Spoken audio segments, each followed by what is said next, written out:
seorang bocah 5 tahun bernama Kadek Miko, dikabarkan hilang saat bermain di seputaran rumahnya pada Kamis 22 September 2023. Basarnas Bali yang mendapatkan laporan langsung dari orang tua korban pada Kamis pukul 22 WITA, langsung menerjunkan tim menuju rumah target.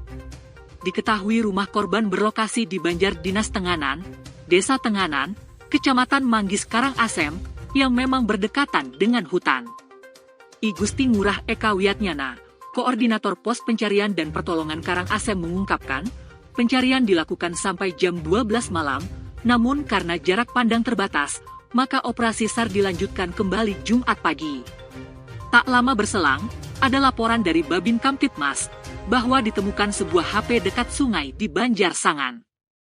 Akhirnya, tim yang melakukan pencarian di sungai menemukan Kadek Miko pada pukul 8.31 WITA, masih dalam kondisi sadar, namun terlihat lemas dan pucat. Selanjutnya korban dibawa dengan motor oleh pihak keluarga.